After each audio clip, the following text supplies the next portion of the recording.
Nurse ಏನಿದೆ ದರ್ಬಾರ್ nurse ಅಂತ ನಾವೇ ತೊಂದರೆ ಕೊಡ್ತಾವಲ್ಲ, ನೀವು ಯಾವ ರೀತಿ ತೊಂದರೆ ಕೊಡ್ತಿದ್ದೇವೆ ಹೇಳು. ಯಾವತ್ತಾರ ನಾವು ಮಾಧ್ಯಮ ನಾವು ಯಾವತ್ತೂ ಬಂದು ಅವ್ರ ಬಗ್ಗೆ ಒಂದು ಮಗುರು ಮಾತಾಡಿಲ್ಲ. ದಿನ ಹೇಳ್ತಿಲ್ಲಪ್ಪ ಏನು ಸೋಷಿಯಲ್ ಮೀಡಿಯಾದಲ್ಲಿ ರಾಮಚಂದ್ರ ಅವ್ರಿಗೆ ತೊಂದರೆ ಕೊಡ್ತಾರೆ ಏನು ತೊಂದರೆ ಕೊಟ್ಟಿದ್ದಾರಪ್ಪ. ಒಬ್ಬ ಗುತ್ತಿಗೆದಾರ, ಒಬ್ಬ ಸಿಮೆಂಟ್ ವ್ಯಾಪಾರಿ, ಇವರು ಶಾಸಕರಾದ್ಮೇಲೆ ನಾನು ಯಾವುದೇ ಟೆಂಡರ್ಗೆ ಭಾಗವಹಿಸ್ತಿಲ್ಲ. ನನಗೆ 11 ಕೋಟಿ ಟೆಂಡರು ಇದೇ ಶ್ರೀನಿವಾಸ್ ಇದ್ದಾಗ ಏನು ಕೀಲಾರ ಮತ್ತು ಸೊಳ್ಳೆಪುರ ಅನ್ಕೆರೂರು ಟೆಂಡರ್ ಆಗಿತ್ತು. ಫೈನಾನ್ಸಲ್ ಬಿಡ್ ಓಪನ್ ಆಗಿತ್ತು, ಅಗ್ರಿಮೆಂಟ್ ಆಗಿರಲಿಲ್ಲ. ಇದೇ ಶ್ರೀನಣ್ಣವರು ಪೂಜೆನೂ ಮಾಡಿದ್ರು. ಪೂಜೆ ಮಾಡಿದ ಟೆಂಡರ್ ನನಗಾಗಿದೆ ಅಂತ ಹೇಳಿ ಯಾರೋ ಅವಿವೇಕಗಳ ಮಾತನ್ನ ಕೇಳಿ ಟೆಂಡರ್ನ ಕ್ಯಾನ್ಸಲ್ ಮಾಡಿದ್ರು. ಎಂ ಶ್ರೀನಿವಾಸ ಅಲ್ಲ, ಇದೇ ಗಣಿತ ರವಿಕುಮಾರ್ ಅವರು. ಇವರು ಏನು ಶಾಸಕರಾದ್ಮೇಲೆ 11 ಕೋಟಿ ಒಂದೇ ಪ್ಯಾಕೇಜು ಕೀಲಾರದಿಂದ ಕಚ್ಚಿಗೆರೆ ಮುಖಾಂತರ ಸೊಳ್ಳೆಪುರ ಅನ್ಕೆರೆ ಮುಖಾಂತರ ಹೋಗೋ ರಸ್ತೆನ ಫೈನಾನ್ಸಿಯಲ್ ಬಿಡ್ ಓಪನ್ ಆಗಿತ್ತು 11% ಬಿಲೋ. ಆ ಟೆಂಡರ್ನ ಕ್ಯಾನ್ಸಲ್ ಮಾಡಿ ಏನ್ ಮಾಡಿದ್ರು, 3 ಭಾಗವಾಗಿ ನಿಲ್ಲಿಸಿದ್ರು. ಟೆಂಡರ್ನ ಕ್ಯಾನ್ಸಲ್ ಮಾಡೋಕೆ ಕಾರಣ ಬೇಕಲ್ಲ, ಎಲ್ಲ ಕೂತಿದಾಗಿದೆ. ನಮ್ಮಲ್ಲೂ ಇದೆ, ಏನು ನಿಯಮಾವಳಿಗಳು ಅದು ನಮ್ಮಲ್ಲೂ ಇದೆ. ಕೇಳೋದಿಲ್ಲ, ಕೇಳೋದು ಅಂತ ನಾವು ಹಾಕಿದೀವಿ. ಆದ್ದರಿಂದ ಏನ್ ಮಾಡ್ತಾರೆ, ನಾನು ನನ್ನ ಟೆಂಡರ್ನ ಕಾರ್ ಅಂತ ಹೇಳಿ ರಿಜೆಕ್ಟ್ ಮಾಡ್ತಾರೆ ಬೇಕು ಅಂತ. ಅದು ಗ್ರೇಡ್ ಮಿಷಿನ್ ಅಲ್ಲ, ಅದು ಕೊಡಿದೆ ನೋಡಿ, ಗ್ರೇಡ್ ಅಂತ ಕ್ಯಾನ್ಸಲ್ ಮಾಡ್ತಾರೆ. ನಾನು ಅವಾಗ ಅವ್ರಿಗೆ ಲೆಟರ್ ಕೊಡ್ತೀನಿ, ಏನಂತ ಈಗ ಸಮಿತಿ ಗ್ರೇಡ್ ಕಾರ್ ಅಲ್ಲ ಗ್ರೇಡ್ ಅಂತ. RTO ಲೆಟರ್ ಬರೀತಾರೆ, RTO ಗ್ರೇಡ್ ಅಂತ ಒಂದು ಇದು ಮಾಡ್ಕೊಡ್ತಾರೆ. ಅಲ್ವಾ ಸರ್, ಎಷ್ಟು ಕೊಡಿ 3 ವರ್ಷದಿಂದ ನನಗೆ ಎಷ್ಟು ವರ್ಕ್ ಗೊತ್ತಾಗಲ್ಲ. ನಿಮ್ಗೆ ಗೊತ್ತಾಗಿರಲ್ಲ, ನಾನು ಹೇಳೋದು ಬೇಡ, ತಗೊಳ್ಳಿ ಅಧಿಕಾರಿಗಳ ಹತ್ರ. ಈ 3 ವರ್ಷದಲ್ಲಿ ಹೊಸ ಕೆಲಸ ಅಂತ ನನ್ನ ತಗೊಂಡು 5 ಕೋಟಿ 4 ಕೋಟಿ ಪ್ಲಸ್ GST ಒಂದು ಕೆಲಸ, 78 ಲಕ್ಷ ಒಂದು ಕೆಲಸ. ಅದು ಬಿಟ್ಟರೆ ನೆಕ್ಸ್ಟ್ IBMCಗೆ 1 ಕೋಟಿ 79 ಲಕ್ಷ ಒಂದು ಕೆಲಸ. ಇಷ್ಟು ಕೆಲಸ ನನ್ನ ತಮ್ಮನ ಹೆಸರು ಆಗಿದೆ. ಇಲ್ಲ ಅಂತ ಹೇಳ್ತಲ್ಲ, ಅವ್ರಿಗೂ ಗುತ್ತಿಗೆದಾರ 5 ಕೋಟಿ ಕೆಲಸ, 4 ಕೋಟಿ ಪ್ಲಸ್ GST 7 ಲಕ್ಷ ಆಗಿದೆ. ಆಯ್ತಾ, ನಮ್ಮ ಕೆಲಸ ಮಾಡಿಲ್ಲ ಅಂತ ಹೇಳ್ತಾರಲ್ಲ, ನಮ್ದು ಅಗ್ರಿಮೆಂಟ್ ಆಗಿ ಜನವರಿ 9ನೇ ತಾರೀಕು ಅಗ್ರಿಮೆಂಟ್ ಆಗಿದೆ. ಇದುವರೆಗೂ ಪೂಜೆ ಮಾಡಿಲ್ಲ. ಯಾಕೆ ಮಾಡಿಲ್ಲ ಪೂಜೆ? ಕಾಮಗಾರಿ ದಂಡಾಯಕಪುರ ರಸ್ತೆ ಇಲ್ಲ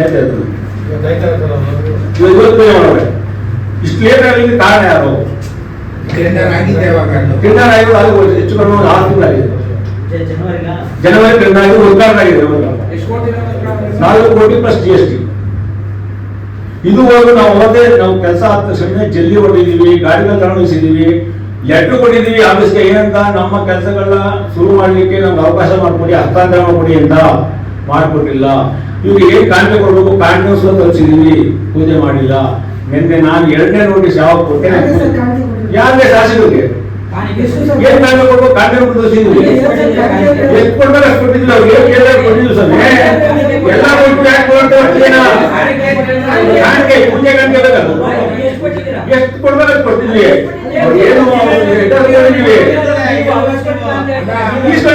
ಯಾವ ದೇವಸ್ಥಾನ ಕೊಡಿಸೋಕೆ, ದೇವಸ್ಥಾನ ಈಗ ದಂಡಾಯಕ ಬರ್ತದೆ, ಮತ್ತೆ ಈಚೆಯಲ್ಲಿ ಪೂಜೆ ಮಾಡೋದು. ಅಲ್ಲೇ ಆಂಜನೇಯ ಸ್ವಾಮಿ ದೇವಸ್ಥಾನ ಇದೆ. ಜನಕ್ಕೆ ಕೇಳ್ತಾರೆ, ಏನ್ ಕೇಳ್ತಾರೆ, ರಾಮಚಂದ್ರ ಕೆಲಸ ಮಾಡ್ತಾರಲ್ಲ ಅಂತಾರೆ. 7% ಕೊಡ್ಬೇಕು, ಎಲ್ಲ 7%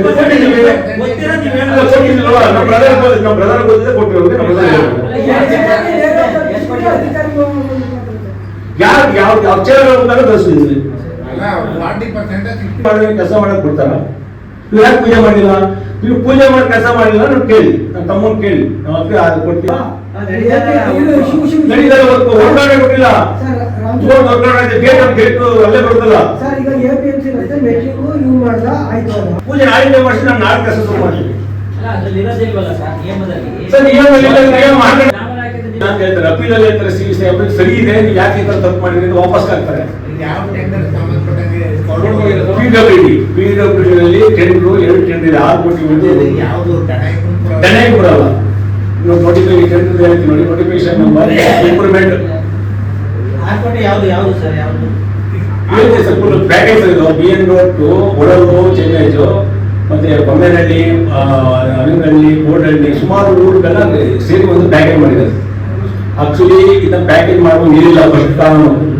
ಪಾಪ ಕಾಂಗ್ರೆಸ್ನಲ್ಲಿ ಪೌಟ ಕಟ್ಟಿದಂತ ಕಾರ್ಯಕರ್ತರು ನಮ್ಮ ಮಂಡ್ಯ ಜಿಲ್ಲೆಯ ಎಷ್ಟೋ ಜನ ಸಣ್ಣ ಪುಟ್ಟ ಕಾಂಟ್ರಾಕ್ಟರ್ಗಳು ಜೀವನ ನಡೆಸಲಿಕ್ಕೆ ಕೆಲಸ ಮಾಡ್ತಾರೆ. ನೋಡಿ, ಪ್ಯಾಕೇಜ್ ಮಾಡಿ 1 ಕೋಟಿನ CSC ಪ್ಯಾಕೇಜ್ ಮಾಡಿ ಒಬ್ಬ ಗುತ್ತಿಗೆದಾರನಿಗೆ ಕೊಡ್ಲಿಕ್ಕೋಸ್ಕರ ಯಾವಾಗ ಪಾಪ ಕಾಂಗ್ರೆಸ್ನಲ್ಲಿ ಎಷ್ಟು ಜನ ಪೌಟ ಕಟ್ಟಿಲ್ಲ, ಎಷ್ಟು ಜನ ಗುತ್ತಿಗೆದಾರಿಲ್ಲ, ನಮ್ಗೆ ಕೊಡೋಬೇಡಪ್ಪ, ಅವ್ರ ಕಾರ್ಯಕರ್ತರು ಕೊಟ್ಟಿದ್ದಾರೆ ಎಂಜಬಟ್ಟಿಗೆ ಅವೆಲ್ಲ ಟೆಂಡರ್ ಆಗಬಾರ್ದು ಅನ್ನೋ ಉದ್ದೇಶಕ್ಕೆ ಪ್ಯಾಕೇಜ್ ಮಾಡಿ 2 ಸುತ್ತ ಒಬ್ಬ ಗುತ್ತಿಗೆದಾರ ಕೊಟ್ಟಿದ್ದಾರೆ. ಇದೇ ಕೆಲಸನ 8 ಜನ ಕೊಟ್ಟಿದ್ದಾರೆ. 8 ಫ್ಯಾಮಿಲಿ ತರ ಇರ್ತದಪ್ಪ. PB ಕರಿಕೋಡ ಅನ್ನೋರಿಗೆ ಯಮೋ ಇದು 6 ಕೋಟಿ ಚಿಲ್ಲರೆ GST ಬಿಟ್ಟು 6 ಕೋಟಿ ಒಂದು 7 ಕೋಟಿ ಚಿಲ್ಲರೆ ಒಟ್ಟು 17 ಕೋಟಿ ಕೆಲಸ, 17 ಕೋಟಿ ಕೆಲಸನ ಅವರು ಕೊಟ್ಟು ಯಾರೋ ಒಬ್ಬ ಕಾರ್ಯಕರ್ತರು ಪಾಪ ಸುಮಾರು 8-9 ವರ್ಷದಿಂದ ಕಾಂಗ್ರೆಸ್ ಪಕ್ಷದಲ್ಲಿ ಮುಖಂಡರು ಅವರೇ ಕಾರ್ಯಕರ್ತರು ಕೊಡ್ಲಿ ಬಿಡಿ 70 ಕೋಟಿ ನಮ್ದೇನು ಅಭ್ಯಂತರ ಇಲ್ಲ, ಅವ್ರ ಜೀವನ ನಡೀಲಿ, ಅವ್ರ ಹೆಂಡತಿ ಮಕ್ಕಳವ್ರೆ ಗುತ್ತಿಗೆದಾರರೆಲ್ಲ ಈಗ ಗುತ್ತಿಗೆ ಈಗ ನೋಡಪ್ಪ ಟೆಂಡರ್ನಲ್ಲಿ ಭಾಗವಹಿಸಲಿಕ್ಕೆ ಎಷ್ಟು ಕಂಡೀಷನ್ ಕೇಳ್ತಾರಲ್ಲ, ಸಣ್ಣ ಪುಟ್ಟ ಕಂಡಕ್ಟರ್ ಭಾಗವಹಿಸಕ್ಕಾಗಿಲ್ಲ. 2 ಗ್ರೇಡ್ ಕೇಳಿದ್ರೆ 2 ಕೋಟಿ ಮಿಷನ್, 1 ಕೋಟಿ ಒಂದು ಮಿಷನ್, 6 ಕೋಟಿ ಕೆಲಸ ಮಾಡಕ್ಕೆ 6 ಕೋಟಿ ಮಿಷನ್ ಬೇಕಾ?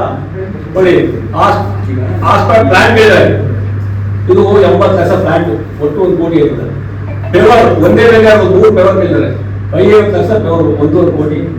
2 ಸಿಂಗಲ್ ಡ್ರಮ್ ಕೇಳಿದ್ದಾರೆ. ವಿಧಾನಸಭಾ ಕ್ಷೇತ್ರದ ಶಾಸಕರಾದಂತಹ ಗಡಿಗ ರವಿಕುಮಾರ್ ಅವರು ನಮ್ಮ ಕುಮಾರಣ್ಣವರ ಬಗ್ಗೆ ಪ್ರತಿ ದಿನ ಆಲೆ ಸುಮಾರು 3-4 ಬಾರಿ ದಿವಸದ ಏನು ವ್ಯಂಗ್ಯವಾಡೋದ್ರ ಮುಖಾಂತರ ಏನು ಮಾತಾಡ್ತಾ ಇದ್ದಾರೆ.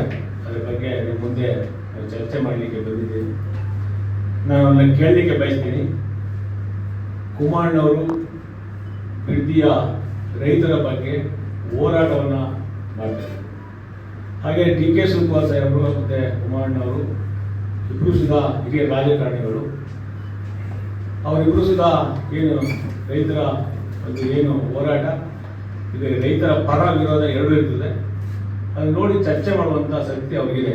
ಬಟ್ ನಾವು ಈ ಶಾಸಕರು ಇಬ್ಬರು ಅಂಬೆಗಾರರು ಅಂತ ರಾಜಕೀಯದಲ್ಲಿ ಈ ತಾನೇ ಅಂಬೆಗಾರರು ಅಂತ ರಾಜಕಾರಣಿಗಳು. ಇವರು ಕುಮಾರಣ್ಣವರು 2 ಸರಿ ಮುಖ್ಯಮಂತ್ರಿ ಆಗಿದ್ದಾರೆ, ಹಿರಿಯರಿದ್ದಾರೆ, ಮಾತಾಡಲಿ, ಚರ್ಚೆ ಮಾಡಲಿ, ವಿರೋಧ ವ್ಯಕ್ತಪಡಿಸ್ಲಿ. ಬಟ್ ಅವ್ರು ನಡ್ಕೊಳ್ಳೋಂಥ ರೀತಿ ಕುಮಾರಣ್ಣವ್ರಿಗೆ ಈ ಥರ ಹೇಳ್ತಾರೆ, ಏನೋ ವಯಸ್ಸಿಲ್ಲ, ಅನುಭವದಷ್ಟು ವಯಸ್ಸಾಗಿಲ್ಲ. ಹಾಗೆ ಕುಮಾರಣ್ಣವ್ರಿಗೆ ಸೈಬು ಅಂತ ಹೇಳ್ತಾರೆ. ಕುಮಾರಣ್ಣವರು ರಾಜ್ಯ ಕಂಡಂತ ಈ ರೈತರ ಒಂದು ಸಾಲವನ್ನು ಮನ್ನಾ ಮಾಡಿ 2 ಬಾರಿ ಮುಖ್ಯಮಂತ್ರಿಗಳಾಗಿ ಸರಾಯಿ ನಿಷೇಧ ಮಾಡಿ ಸುಮಾರು ಸಾಮಾಜಿಕ ಕಾರ್ಯಗಳನ್ನು ಮಾಡುವಂಥ ಮಣ್ಣಿನ ಮಗ ಪ್ರಧಾನಿ ದೇವೇಗೌಡರು ನಮ್ಮ ಕೆಂಪುಕೋಟೆಯಲ್ಲಿ ಪ್ರಧಾನಿಯಾಗಿ ಒಂದು ರೈತರ ಪರ ನೀರಿಗಾಗಿ ಒಂದು ಸುಮಾರು ಯೋಜನೆಗಳನ್ನು ಕೊಟ್ಟಂಥ ಅವರ ಮಗವರಾದಂಥ ನಮ್ಮ ಕುಮಾರಣ್ಣವರು ಸುಮಾರು ಕಾರ್ಯಕ್ರಮವನ್ನು ಕೊಟ್ಟಿದ್ದಾರೆ. ಅವ್ರಿಗೆ ಬಗ್ಗೆ ಮಾತಾಡಲಿಕ್ಕೆ ಅವ್ರಿಗೆ ಒಂದು ಪ್ರಬುದ್ಧತೆ ಬೇಡ, ಅವರಿಗೆ ಒಂದು ನೈತಿಕತೆ ಬೇಡವಾ? ಮಾತಾಡಲಿ, ಚರ್ಚೆ ಮಾಡಲಿ. ವೈಯಕ್ತಿಕವಾಗಿ ಆ ರೀತಿ ಮಾತಾಡುವಂಥದ್ದು ಮಂಡ್ಯ ಜನ ಬುದ್ಧಿವಂತರು, ವಿದ್ಯಾವಂತರು ಎಲ್ಲರೂ ನೋಡ್ತಾ ಇದ್ದಾರೆ. ಇವರ ಏನು ಆಕ್ಟಿವಿಟೀಸ್ ಎಲ್ಲ ನೋಡ್ತಾ ಇದ್ದಾರೆ. ಜನಪರ ಕೆಲಸ ಮಾಡಲಿ. ಶಾಸಕರು ನಮ್ಮ ಏನು JDS ಕುಟುಂಬದ ಒಂದು ಒಡಕಿನಿಂದ ಇವತ್ತು ಒಬ್ಬ ಶಾಸಕರಾಗಿದ್ದಾರೆ, ಸಂತೋಷ. ಶಾಸಕರಾಗಿ ಶಾಸಕರ ಕೆಲಸ ಮಾಡಿ ಅಂತ ಹೇಳಲಿಕ್ಕೆ ಬಯಸ್ತೀನಿ ಶಾಸಕರೇ. ಹಾಗೆ ನೀವು ಮಾಡ್ತಾ ಇರೋದಂಥ ಏನು ಕೆಲಸ ಕಾರ್ಯಗಳ ಬಗ್ಗೆ ಜನ ಇವರಿಗೆ ವೈಯಕ್ತಿಕವಾಗಿ ತೊಂದರೆ ಕೊಡೋದಿದ್ರಲ್ಲಿ ಶಾಸಕರಾಗಿದೆ. ಎಲ್ಲ ಶಾಸಕರು ಯಾರು JDS ಏನು ಒಬ್ಬ ಯುವಕರಿಗೆ ಮುಖಂಡರಿಗೆ ತೊಂದರೆ ಕೊಡೋ ರೀತಿಯಲ್ಲಿ ಎಲ್ಲರೂ ಒಂದೇ ರೀತಿಯಲ್ಲಿ ಕೆಲಸ ಮಾಡ್ಕೊಂಡಿದ್ವಿ. ಅದು ಬಿಟ್ಟು ನೀವು ಕುಮಾರಣ್ಣ ಟೀಕೆ ಮಾಡಿದ್ರೆ, ಕುಮಾರಣ್ಣ ಏನು ಪ್ರೆಸ್ ಮುಂದೆಗಡೆ ಏನು ಸೈಕೋ ಥರ ಮಾತಾಡಿದ್ರೆ ಏನು ಜನ ಮೆಚ್ತಾರೆ. DK ಶಿವಕುಮಾರ ಮೆಚ್ತೀವಿ ಅಂತ ತಿಳ್ಕೊಬೇಡಿ. DK ಶಿವಕುಮಾರ ಮೆಚ್ಚಲಿಕ್ಕೆ ನೀವು ಸಾರ್ವಜನಿಕ ಕೆಲಸ ಮಾಡಿ ಮೆಚ್ತಿ. ಕುಮಾರಣ್ಣ ಬೋದ್ಬಿಟ್ರೆ ನನಗೆ ಏನೋ ಕೊಡ್ತಾರೆ DK ಶಿವಕುಮಾರ್ ಅವರು ಅಂತ ಹೇಳಿ ಮನಸೋ ಇಚ್ಚಿ ನೀವು ಎಲ್ಲೆಲ್ಲಿ ಬೇಕು ಪ್ರೆಸ್ ಮೀಡಿಯಾದಲ್ಲಿ ಏನು ವ್ಯಂಗ್ಯವಾಗಿ ಮಾಡ್ತಿರಲ್ಲ. ಸಮಯ ಸತ್ರ ಬರ್ತಾ ಇದೆ. ನೀನಾಗಲೇ 17-18 ತಿಂಗಳು ಬರ್ತಾ ಇದೆ. ಮಂಡ್ಯ ಜನ ಮತದಾರ ಬಂಧುಗಳು, ರೈತ ಮುಖಂಡಗಳಿದ್ದಾರೆ, ನಿಮ್ಮ ಆಕ್ಟಿವಿಟೀಸ್ ಎಲ್ಲ ನೋಡ್ತಾ ಇದ್ದಾರೆ. ನೀವು ಬುದ್ಧಿ ಕಲಿಸುವಂಥ ಸಮಯ ಬರ್ತದೆ. ನೀವು ಅದನ್ನು ಕಾದು ನೋಡ್ಬೇಕಷ್ಟೇ.